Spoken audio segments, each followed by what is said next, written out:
can deal with plus 30 and minus 30 degrees. The name of your Celsius, media right? is... Yes. What is the name of your Yeah, I know about sensor? that. Gamer's Legacy. Gamer's Legacy, yes. Gamer's Legacy and in Starcraft. You want to start?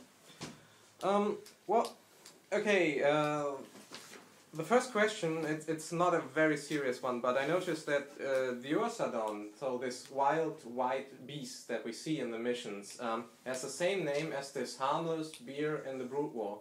So what happened to this creature? Isn't that an Ursadak?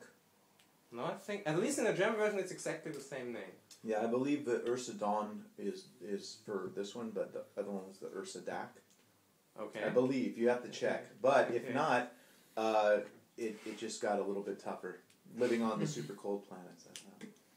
Yeah, I thought I'll have to double check that because I was pretty sure that we changed the name enough so Okay. it wouldn't be. Because I'm quite sure that in the German version they didn't change it. Oh really? Yeah. Oh.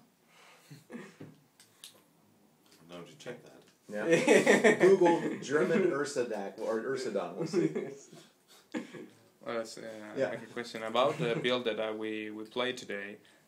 At some point during the game, there is, let's say, some character that is in second mission on a dead on the planet, on a planet you find. But during the build we played, there's no one explained who is that character and why is he there. Is this the? Are you talking about Nafash? Yes. The dead. Yes. Yeah, I thought if you click through the, I don't know if you talked to all the different characters. when you Yeah, I played. guess so. It Maybe should I have been- missed something. Yeah, it should have said that Nafash was a Zerg queen. That when Kerrigan was taken away and the swarm was kind of shattered, that she took her brood to this planet to kind of hide out from whatever. And Kerrigan made the comment like, or it might have been Kerrigan or the other Queen Zagar. She was hiding. That's why she failed or something Kerrigan. like that. It was Kerrigan. Yeah, so that's what that was all about. Also, I can't remember if we added it because you're playing just a snippet of like the 3 missions. If you choose in the full game, we have some other missions that will say like, oh well, over in Kaldir, you know, Nafash did this when you're playing this one, just like over in this one we have things where they say about the other arcs that you can play, but we've kind of taken some of them out so it wouldn't be confusing for someone just playing these 3. So, but yeah, it should have explained that you were going after Nafash and who she was. She was a queen and all that. Another question, if I can, sure. is about this build of the game. Are those 3 the first 3 missions of the campaign, or No. somewhere near? It's in the early beginning, like mission. It could be mission 4. It could be a little bit later on, depending sort of what you pick up. But yeah, as you saw in the cinematic, you know, Kerrigan on top of Menk's statue, I am the swarm, wakes up, what the hell? You know? So that's basically the missions that kind of go from there. Okay. So that's a point of the campaign you arrived after traveling around the galaxy, because as far as I understood, you can move through planets. Yeah, as you evolve Kerrigan more and more, you go to different planets, and the story unfolds more, and you find out more things about what's going on. Okay. Yeah. So maybe sticking with Nafash for a moment. So she's a brood mother, but in the version that we could play 2 years ago, we soon found the dead body of her. Yeah. And now we don't see any sign of her, but only her brood. Yeah, no, there is you body. You can see the body, but it's not there where it used to be. Okay. Reasoning because it was again, this is an early mission, and seeing that body right away. Some players, not you gamers, you guys are awesome, but not like the more hardcore gamers really, but newer players. When we had people come in and check it out, got confused. They're like, "What is this? Who is this? Why is this dead? Is this important? Do I need to protect it?" You know, and sometimes players are like that, so we try to move things that might be confusing to either areas where they're a little bit more appropriate, or if people aren't getting it, we remove it. But yeah, Actually, that was 2 years ago, so... So she's still dead. yeah. What I thought when I saw the body, actually, probably he didn't, is that you can click on it and it shows you a little tooltip. It says, this is Natasha's body. maybe it would be a good idea to make it a little bit more clear, because actually I also spent like 2 minutes saying, what the fuck is this? Yeah, why is it here? It's a perfect example. And then I said, okay, it's not important, and I moved on. But it's strange. So that's I mean, some hint, why we changed it before. Yeah, no, I agree. It was right in the play, in the middle of the start. Yeah, it was right in the middle of the way. That's why I missed it this time. No, it was in the corner. Too obvious. No, last time it was in the middle of the way. It's quite confusing because there's no.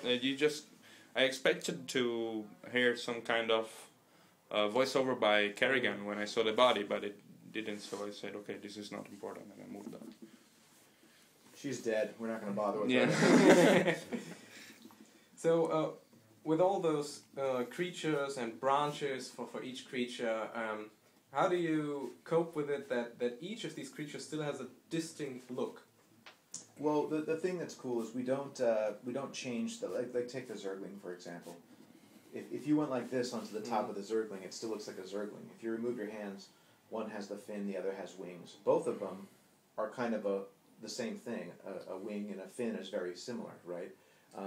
So that by itself it's a lot easier to digest. It wasn't like we made one Zergling have wings and the other one was this giant mass with eyes and fangs and there's your Zergling. No, we tried to take it into account that they're still Zerglings. They're just a different power of Zergling, you know. But is it hard from the designer's point of view to always ensure this? No, not really. If you look at it this way, it's just someone wearing different hats. Okay. You know, it's still this character, but now he has a Viking hat, or he has a puffy hat, or he has a baseball cap. It's still the same figure. It's just that it's different armor or different. We always call it tiaras and shoulder pads. Yeah. I'm thinking about what I saw today again. There's this mob that when you hit, you can it splits in half.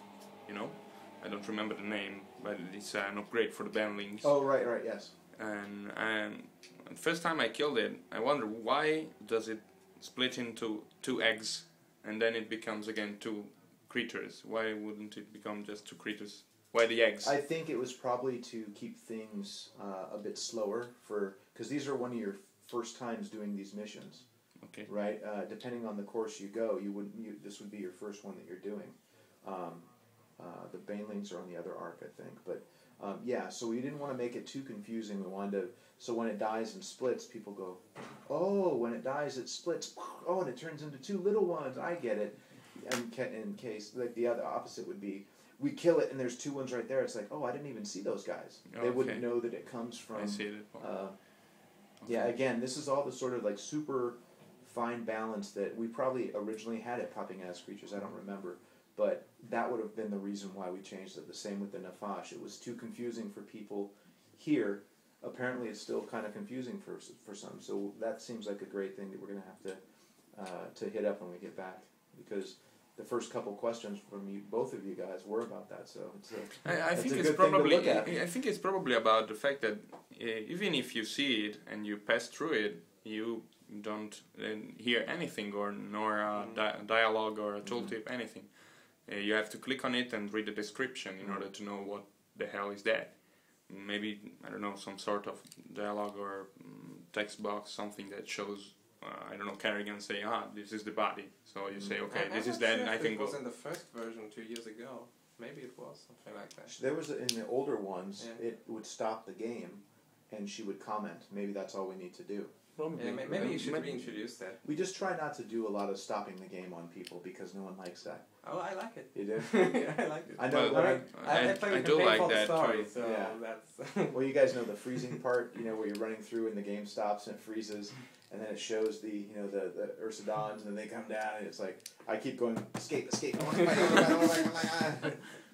Maybe that's just for maybe just a voiceover from Kerrigan that would be fine. Might be an idea. So, you're not part of the story writers, but you have worked on the original Starcraft also. So especially if we look at the first Zerg campaign and the way the campaign is done there and compare this now, it's so much different. But during that time, I guess you didn't have the same amount of time and also of graphics and so on, that you couldn't do the stuff that you can do today. But so is there anything that you would have liked to do in the original StarCraft already, and now finally you can say, well, we've got Heart of the Swarm, now I can finally do something really great? The thing that we can do now is, because it's not 10 missions inside of a game with 10 Protoss and 10 Terran missions, we can let the story breathe a little bit. We don't have to rush through so much to get to the end of what we want to do.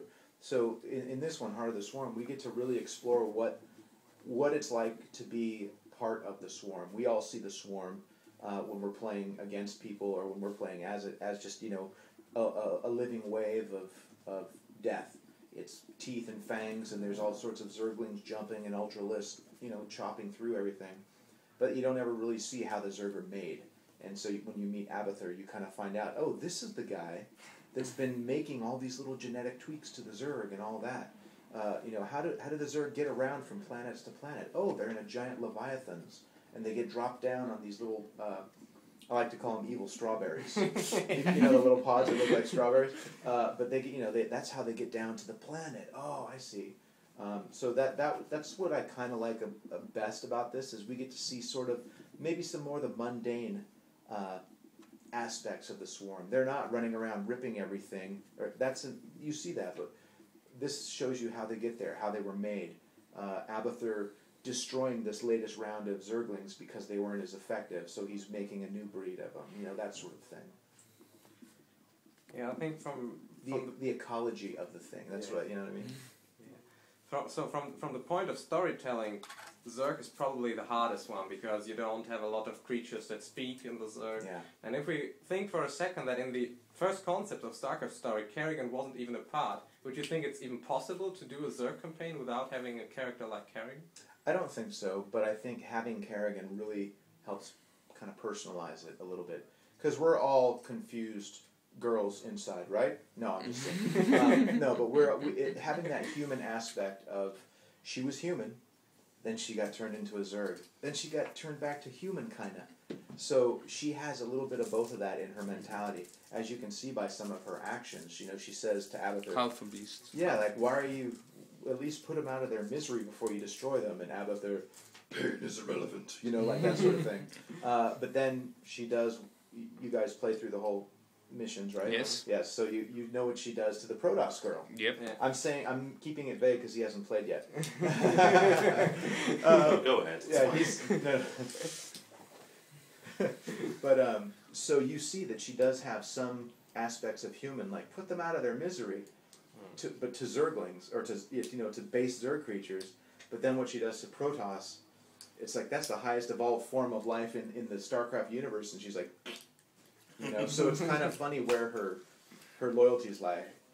But I think that if Kerrigan wasn't the person, it would be very difficult trying to have your main character as, say, a Hydralisk. And the Hydralisk walks up to a Zergling and goes, Zergling goes, you know, like, and subtitles. So it would just be kind of silly. No, it wouldn't work. Originally, though, we wanted to do something similar to that with a character that Kerrigan talks to, where the character would always, you know, we'd have subtitles, and then Kerrigan would say, yes, I'd like a coffee. You know, like something, you know. Like the Wookiee. Yeah. I'd love to take a dip in the spawning pool. If you have. Well, I don't know if you can say that, but the beta is running for some time now, and you have done several upgrades on the graphics also. And do you have people encountering problems because you did that graphics update due to making StarCraft II requiring more or better hardware or anything? The StarCraft II part of the Swarm should have the same system requirements as Wings of Liberty. It shouldn't be having anyone have to update anything. There's something that comes to my mind now that you made this question. I've played the beta of Heart of the Swarm, but actually I never finished downloading it, and I'm at like 0.7% and I can play. and I can play it perfectly. What's wrong with that? And it's like 300 megabytes of game, and I can play it perfectly on multiplayer. So what are those? Fantastic streaming. I have a better connection actually. I wonder what are those 7 gigabytes of files in the beta. Yeah, I don't know on that. I just draw the pictures. So, speaking of drawing the pictures, how much time of these approximately 3 years now between Wings of Liberty and Heart of the Swarm was due to the graphics department? Well, it's the thing that takes a long time. Of course, balancing multiplayer does, but single player is the biggest sort of commitment of resources to make it, because we need to have all. Okay, so the designers make the missions, and they go over those and over those. We have the art, and art has to make everything, right? All the art for the characters, the story, the in-game, the multiplayer, everything. But the in-game story has all these characters that all have dialogue that has to be written, and then has to be recorded by the sound department, that has to have the actor come in to, I mean, it is multiplayer, you know, it's like, my life for hire. That's, you know, a couple lines for the units, and then they, you know, they blow up and you're done. But the single player, you have to have, where in multiplayer, the little guys run around, no problem. But in single player, you have to make Kerrigan move like a real girl, a real woman. You know, you have to make the monsters. You can't just use the ones from multiplayer where they like, you know, you have to animate them to the scenes, to the sets.